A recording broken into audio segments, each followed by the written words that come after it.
Hello friends, good morning. நான் உங்கள் பிரியா பேசுகிறேன். எல்லாரும் எப்படி இருக்கீங்க? இன்றைக்கி நம்ம இந்த வீடியோவில் என்ன பார்க்க போகிறோம்னு பார்த்தீங்கன்னா, இல்லத்தரசிகளுக்கு பயனுள்ள சூப்பரான டிப்ஸ்லாம் பார்க்க போகிறோங்க. வீடியோவை ஸ்கிப் பண்ணாமல் பாருங்கள் ஃப்ரெண்ட்ஸ். அப்போ தான் நான் என்ன சொல்ல வரேன் அப்படின்றது உங்களுக்கு கிளியராக புரியும். ஓகே ஃப்ரெண்ட்ஸ், இப்போ நம்ம வீடியோக்குள்ளே போகலாம். வீடியோக்குள்ளே போகிறதுக்கு முன்னாடி நீங்கள் நம்மளுடைய சேனலை ஃபஸ்ட் டைம் பார்க்குறீங்க அப்படின்னா மறக்காமல் சப்ஸ்கிரைப் பண்ணி வச்சுக்கோங்க. அதுக்கு பக்கத்தில் இருக்க பெல் பட்டனையும் ப்ரெஸ் பண்ணுங்கள். அதுக்கு பக்கத்தில் இருக்க ஆல் என்ற பட்டனையும் ப்ரெஸ் பண்ணுங்கள் ஃப்ரெண்ட்ஸ். அப்போ தான் நான் போடுற வீடியோஸ் உங்களுக்கு உடனுக்குடைய நோட்டிஃபிகேஷனாக வரும். ஓகே ஃப்ரெண்ட்ஸ், இப்போ நம்ம டிப்ஸ் நம்பர் 1 பார்க்கலாம். டிப்ஸ் நம்பர் 1ல இந்த மாதிரி பிளாஸ்டிக் கண்டெய்னர்ஸை எப்படி ரீயூஸ் பண்ணுறதுன்னு பார்க்கலாங்க.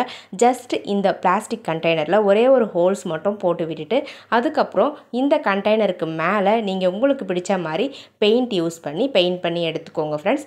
நான் வந்து 2 கலர்ஸ் வந்து பெயிண்ட் சூஸ் பண்ணியிருக்கேன். ஒன்று வந்து க்ரீன் கலர், இன்னொன்று வந்து ரெட் கலர். ஃபஸ்ட்டு க்ரீன் கலரில் இந்த மாதிரி ஜிக்ஸாக்காக லைன்ஸ் வந்து சுற்றிலுமே போட்டு விட்டுக்கிறேன் இந்த கண்டெய்னரை. பாருங்கள் ஃப்ரெண்ட்ஸ், நான் வந்து க்ரீன் கலர் யூஸ் பண்ணி பெயிண்ட் பண்ணி முடிச்சிட்டேன். அடுத்தது ரெட் கலர் பெயிண்ட் வந்து சூஸ் பண்ணியிருக்கேன். அந்த ரெட் கலர் பெயிண்டில் நம்ம ஜிக்ஸாக்காக லைன்ஸ் வந்து போட்டிருக்கோம் இல்லைங்களா, அதுக்கு கீழேயும் மேலேயும் வந்து பார்த்திங்கன்னா இந்த மாதிரி ட்ரையாங்கிள் மாதிரி போட்டு எடுத்துக்கோங்க ஃப்ரெண்ட்ஸ். சுற்றிலுமே இந்த மாதிரி ட்ரையாங்கிள் மாதிரி போட்டு எடுத்துக்கிட்டிங்க அப்படின்னா சூப்பரான ஒரு டிசைன் வந்து கிடச்சிரும். எனக்கு பிடிச்ச மாதிரி நான் பெயிண்ட் பண்ணி எடுத்திருக்கேன். உங்களுக்கு எப்படி டிசைன் பிடிக்குதோ அந்த மாதிரி நீங்கள் பெயிண்ட் பண்ணி எடுத்துக்கோங்க. அப்படி பெயிண்ட் பண்ண விருப்பம் இல்லை அப்படின்னா ஒரு கிஃப்ட் ரேப்பர் வச்சு நீங்கள் ஃபெவிகால் அப்ளை பண்ணி ஒட்டி விட்டுருங்க ஃப்ரெண்ட்ஸ் இந்த கண்டெய்னரை சுற்றி. இப்போ நம்ம சப்ஸ்கிரைபர் எல்லாருக்குமே ஒரு பெரிய ஹாய் சொல்லிக்கலாங்க. தாரா நாகராஜன், ஜீவிதா, கீதா ஜெய், யுவராஜ், ஜெய்ஷு சுஜி, அன்னபூரணி, சார்சங், வசந்த் வேலன், துர்கா, கனகவல்லி சோலை ஆனந்தன், கண்கலை ஃபேமிலி, ஜெயபால், சத்யா, கண்ணன், இவங்க எல்லாருக்குமே ஒரு பெரிய ஹாய் சொல்லிக்கலாங்க ஃப்ரெண்ட்ஸ். ஓகே ஃப்ரெண்ட்ஸ், இப்போ நம்ம வீடியோக்குள்ளே போகலாம். பாருங்கள் ஃப்ரெண்ட்ஸ், நான் வந்து பெயிண்ட் பண்ணி முடிச்சிட்டேன். அவ்வளோதாங்க. இந்த மாதிரி பெயிண்ட் பண்ணி முடித்த பிறகு இந்த கண்டெய்னர் பார்க்குறதுக்கு ரொம்ப க்யூட்டாக அழகாக இருக்குங்க. நம்ம டேட்ஸ்லாம் வாங்கினா கொடுப்பாங்க இல்லைங்களா, இந்த பிளாஸ்டிக் கண்டெய்னரை குப்பையில் போடாமல் இந்த மாதிரி அழகாக ரீயூஸ் பண்ணிக்கலாங்க. அவ்வளோதாங்க, பெயிண்ட் பண்ணி முடிச்சாச்சு. இப்போ நம்ம இந்த கண்டெய்னரை எதுக்காக யூஸ் பண்ண போகிறோம்னு பார்த்தீங்கன்னா, ஒரு சூப்பரான மொபைல் ஸ்டாண்டாக யூஸ் பண்ணிக்க போகிறோம். மொபைல் மட்டும் இல்லை, மொபைல் சார்ஜரையும் வச்சு இதில் நீங்கள் யூஸ் பண்ணிக்கலாம். இந்த பிளாஸ்டிக் கண்டெய்னர் ரொம்பவே பெருசாக இருக்கிறதால இந்த மாதிரி ஒரு ஹூக் வந்து சுவிட்ச் போர்டு பக்கத்தில் செட் பண்ணிக்கோங்க. அந்த ஹூக்கில் இந்த பிளாஸ்டிக் கண்டெய்னரை ஹேங் பண்ணி விட்டுட்டீங்க அப்படின்னா உங்களுடைய மொபைல் சார்ஜ் போடுறதுக்கு இந்த பிளாஸ்டிக் கண்டெய்னர் ஒரு சூப்பரான ஸ்டாண்ட் மாதிரி யூஸ் பண்ணிக்கலாம். பாருங்கள், இந்த மாதிரி நீங்கள் இந்த ஸ்டாண்டில் நீங்கள் மொபைலை வச்சு சார்ஜ் போட்டுக்கலாம். சார்ஜ் போட்டு முடித்த பிறகு உங்களுடைய சார்ஜரையும் இந்த பாக்ஸில் வச்சு நீங்கள் யூஸ் பண்ணிக்கலாங்க.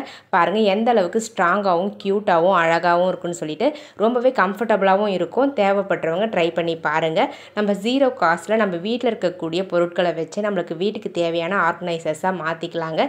இதே மாதிரி நிறைய இன்ட்ரெஸ்டிங்கான ஐடியாஸ் வந்து பார்த்திங்கன்னா நம்மளுடைய சேனலில் அப்லோட் பண்ணியிருக்கோம். உங்களுக்கு தேவைப்பட்ட சஞ்சு கிரியேட்டிவ் கார்னர் சேனல் பேஜுக்கு போய் செக் பண்ணி பார்த்துக்கோங்க. ஓகே ஃப்ரெண்ட்ஸ், இப்போ நம்ம நெக்ஸ்ட் டிப்ஸ் பார்க்கலாங்க. ஓகே ஃப்ரெண்ட்ஸ், இப்போ நம்ம டிப்ஸ் நம்பர் 2 பார்க்கலாம். டிப்ஸ் நம்பர் 2ல் என்ன பார்க்க போகிறோம்னு பார்த்தீங்கன்னா ஒரு சூப்பரான கிச்சன் டிப்ஸ் தான் பார்க்க போகிறோம். இந்த மாதிரி நம்ம கிச்சனில் வந்து பார்த்திங்கன்னா எப்போவாச்சும் பால் காசும் பொழுதோ இல்லை ஏதாச்சும் ஒரு பொருள் வந்து அடிப்பிடிச்சு போயிடுச்சு அப்படின்னா அந்த பாத்திரத்தை வாஷ் பண்ணுறது வந்து ரொம்பவே கஷ்டமாக இருக்கும். ரொம்ப கை வலிக்க தேய்ச்சா கூட போகவே போகாது. ஸோ அதை அவாய்ட் பண்ணுறதுக்கு இந்த டிப்ஸ் வந்து ரொம்பவே யூஸ்ஃபுல்லாக இருக்கும். இந்த மாதிரி அடிப்பிடிச்சிருக்கக்கூடிய பாத்திரத்தில் ஒரே ஒரு ஸ்பூன் அளவுக்கு நீங்கள் வாஷிங் பவுடர் வந்து ஆட் பண்ணிக்கோங்க. எந்த போர்ஷன் வரலும் அடிப்பிடிச்சிருக்கோ அந்த போர்ஷன் கவர் ஆகிற அளவுக்கு தண்ணி வந்து ஆட் பண்ணிக்கோங்க. ஆட் பண்ணிவிட்டு அந்த தண்ணியை வந்து இந்த மாதிரி அடுப்பில் வச்சு கொதிக்க விடுங்க. கொதிக்க விட்டுட்டு ஒரு 5 நிமிஷம் போல் கொதிக்க விட்டுட்டு அதுக்கப்புறம் அடுப்பை ஆஃப் பண்ணிவிடுங்க. ஆஃப் பண்ணிவிட்டு இப்போ நம்ம இந்த தண்ணியை வந்து கீழே கொட்டிடலாம். கொட்டிட்டு நம்ம நார்மலாக எப்போவுமே ஸ்க்ரப்பர் வச்சு தேய்ப்போம் இல்லைங்களா, அதே மாதிரி ஸ்க்ரப்பர் வச்சு தேய்ச்சி எடுத்துக்கலாங்க. பாருங்கள், இந்த மாதிரி நம்ம கொதிக்க வைக்கும் பொழுதே பாத்திரத்தில் படிஞ்சிருக்க அந்த விடாப்பிடியான கரை வந்து பார்த்திங்கன்னா உங்களுக்கு அழகாக வந்து பிஞ்சு வந்துடும். ஸோ அப்படி மிச்சம் இருக்கக்கூடிய போர்ஷனை நீங்கள் இந்த தண்ணியை வந்து கீழே கொட்டிட்டு நீங்கள் ஸ்க்ரப்பர் வச்சு தேய்ச்சிங்கன்னா போதும்.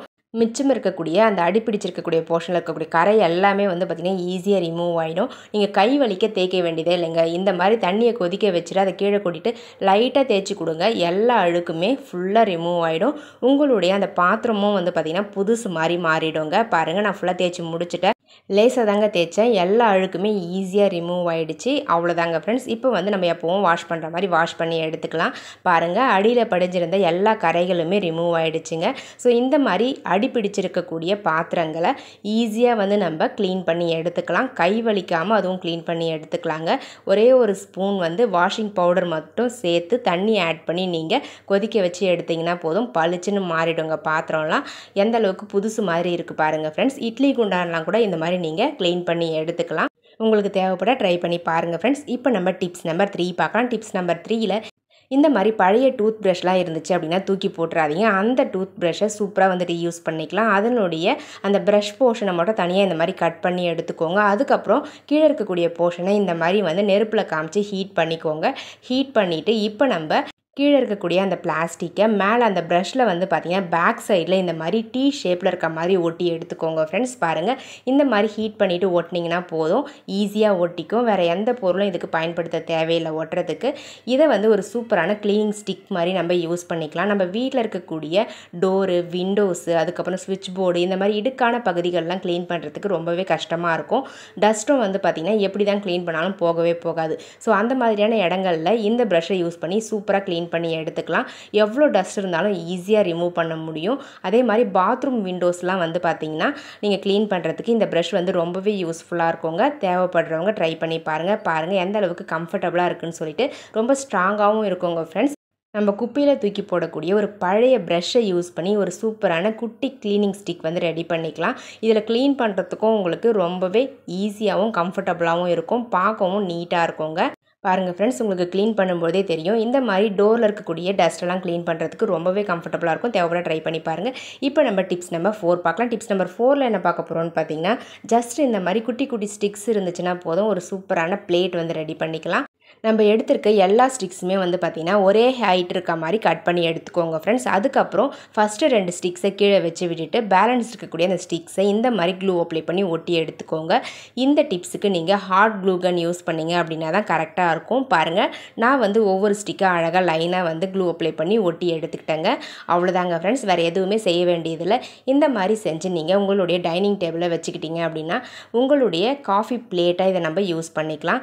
இந்த மாதிரி நம்ம காஃபியோ டீயோ குடிக்கும்பொழுது அந்த கிளாஸில் வந்து பார்த்திங்கன்னா அடியில் உங்களுக்கு காஃபி கரை வந்து இருக்கும். அது வந்து அந்த டேபிளில் வந்து அப்படியே படிஞ்சிரும். இல்லை தரையில் வச்சாலோ டேபிளில் வச்சாலோ அந்த காஃபி கரை வந்து அப்படியே படிஞ்சிரும். ஸோ அதை அவாய்ட் பண்ணுறதுக்கு இந்த மாதிரி குட்டி குட்டி பிளேட் வந்து ஒரு 4-5 செஞ்சு வச்சுக்கிட்டிங்க அப்படின்னா அழகாக வச்சு யூஸ் பண்ணிக்கலாம். உங்களுடைய டைனிங் டேபிளில் காஃபி கரை படியவே படியாதுங்க. இந்த மாதிரி அந்த பிளேட்டை வச்சு அதுக்கு மேலே நீங்கள் உங்களுடைய காஃபி கப்ஸை வச்சு யூஸ் பண்ணிக்கலாம். பார்க்கவும் ரொம்ப நீட்டாக அழகாக இருக்கும். யூஸ் பண்ணுறதுக்கும் கம்ஃபர்டபுளாக இருக்கும். இந்த பிளேட் வந்து ஹீட்டும் வந்து பார்த்திங்கன்னா நல்லாவே தாங்குங்க. தேவைப்பட ட்ரை பண்ணி பாருங்கள். இப்போ நம்ம டிப்ஸ் நம்பர் 5 பார்க்கலாம். டிப்ஸ் நம்பர் 5ல் என்ன பார்க்க போகிறோம்னு பார்த்தீங்கன்னா, ஒரு லெமனை வச்சு ஒரு சூப்பரான டிப்ஸ் பார்க்க போகிறோங்க. இன்ஸ்டண்ட்டாக வந்து மெகந்தி எப்படி ரெடி பண்ணுறதுன்னு பார்க்கலாம். நம்ம நார்மலாக வந்து மெகந்தி வாங்கி தான் வைப்போம். அப்படி சம்டைம்ஸ் வந்து மெகந்தி வாங்க முடியாத சுச்சுவேஷனில் நம்மளுக்கு தேவைப்படுது அப்படின்னா இந்த மாதிரி நம்ம ரெடி பண்ணி யூஸ் பண்ணிக்கலாம். ஒரு ஆஃப் லெமனை பிழிஞ்சு விட்டுக்கோங்க. அந்த லெமன் ஜூஸ் கூட நல்லா டார்க்காக இருக்கக்கூடிய குங்குமத்தை நீங்கள் ஆட் பண்ணிக்கோங்க. ஆட் பண்ணிவிட்டு நல்லா அந்த லெமன் ஜூஸில் அந்த குங்குமத்தை மிக்ஸ் பண்ணி விட்டுட்டு நம்ம எப்போவுமே மெகந்தி வைக்கிற மாதிரி வச்சு நம்ம யூஸ் பண்ணிக்கலாங்க. வேறு எதுவுமே தேவையில்லை. இந்த லெமன் ஜூஸும் இந்த டார்க்காக இருக்கக்கூடிய அந்த குங்குமமும் போதுங்க. நீங்கள் சூப்பராக வந்து மெகந்தி ரெடி பண்ணி யூஸ் பண்ணிக்கலாம். குங்குமத்தை சூஸ் பண்ணும்பொழுது மட்டும் நல்லா டார்க்காக இருக்கக்கூடிய குங்குமமாக பார்த்து சூஸ் பண்ணி எடுத்துக்கோங்க. அப்போ தான் நம்ம கையில் வந்து பார்த்திங்கன்னா கலர் வந்து நல்லா டார்க்காக வந்து கிடைக்கும். பாருங்கள், நான் வந்து ரெடி பண்ணிட்டேன். இப்போ வந்து அழகாக வந்து மெகந்தி வைக்க ஸ்டார்ட் பண்ணிட்டேங்க. ஸோ இந்த மாதிரி நீங்கள் எமர்ஜென்சிக்கு எப்போவாச்சும் டக்குன்னு தேவைப்படுது, அவசரத்துக்கு தேவைப்படுதுன்னா இந்த மாதிரி நீங்கள் வீட்டில் இருக்கக்கூடிய பொருளை வச்சு சூப்பராக மெகந்தி ரெடி பண்ணி யூஸ் பண்ணிக்கலாம். ட்ரை பண்ணி பாருங்கள். ட்ரை பண்ணி பார்த்துட்டு ரிசல்ட் எப்படி இருந்தது அப்படின்றத கமெண்ட் செக்ஷனில் மறக்காமல் கமெண்ட் பண்ணுங்கள். இந்த மாதிரி நிறைய ஐடியாஸ் வந்து பார்த்திங்கன்னா நம்மளுடைய சேனல் பேஜில் அப்லோட் பண்ணியிருக்கோங்க. Old cloth reuse ideas, plastic bottles reuse ideas, old bangles reuse ideas, அது மட்டும் இல்லைங்க, நிறைய kitchen tips, cleaning tips, pooja vessels cleaning டிப்ஸ்னு நிறைய எக்கச்சக்கமான வீடியோஸ் வந்து அப்லோட் பண்ணியிருக்கோம்.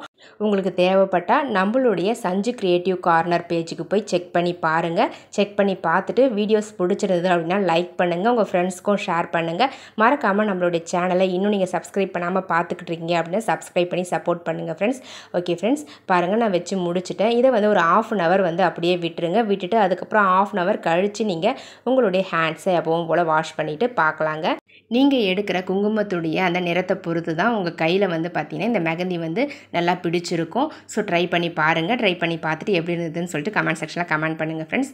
ஓகே ஃப்ரெண்ட்ஸ், என்னுடைய ஐடியாஸ்லாம் உங்களுக்கு பிடிச்சிருந்தது அப்படின்னா மறக்காமல் இந்த வீடியோக்கு ஒரு லைக்கை தட்டி விட்டுருங்க ஃப்ரெண்ட்ஸ். வீடியோஸை உங்கள் ஃப்ரெண்ட்ஸ் அண்ட் ரிலேட்டிவ்ஸ் கூட ஷேர் பண்ணிக்கோங்க. மறக்காமல் நம்மளுடைய சேனலை இன்னும் நீங்கள் சப்ஸ்கிரைப் பண்ணாமல் பார்த்துக்கிட்டு இருக்கீங்க அப்படின்னா சப்ஸ்கிரைப் பண்ணி சப்போர்ட் பண்ணுங்கள் ஃப்ரெண்ட்ஸ். உங்களுடைய நேமும் நம்மளுடைய சேனலில் வாசிக்கணும்னு ஆசைப்பட்டீங்கன்னா உங்களுடைய பாசிட்டிவ் கமெண்ட்ஸை இந்த வீடியோவுடைய கமெண்ட் செக்ஷனில் பதிவு பண்ணுங்கள். நெக்ஸ்ட் லாங் வீடியோவில் கண்டிப்பாக உங்களுடைய நேமும் வாசிக்கப்படுங்க. அதே மாதிரி உங்களுடைய ஃப்ரெண்ட்ஸ்க்கோ ரிலேட்டிவ்ஸ்க்கோ வெட்டிங்க்கோ இல்லை வந்து பர்த்டேக்கோ விஷ் பண்ணணும்னு ஆசைப்பட்டீங்க அவங்களுடைய டீட்டெயிலை ஒரு 2 டேஸ்க்கு முன்னாடியே வந்து பார்த்தீங்கன்னா கமெண்ட் செக்ஷனில் பதிவு பண்ணி விடுங்க. கண்டிப்பாக விஷ் பண்ணிக்கலாங்க. ஓகே ஃப்ரெண்ட்ஸ், இதே மாதிரி இன்ட்ரெஸ்டிங்கான ஐடியாஸோட நெக்ஸ்ட் வீடியோவில் பார்க்கலாம். தேங்க்யூ ஃபார் வாட்சிங் மை வீடியோ. பாய்.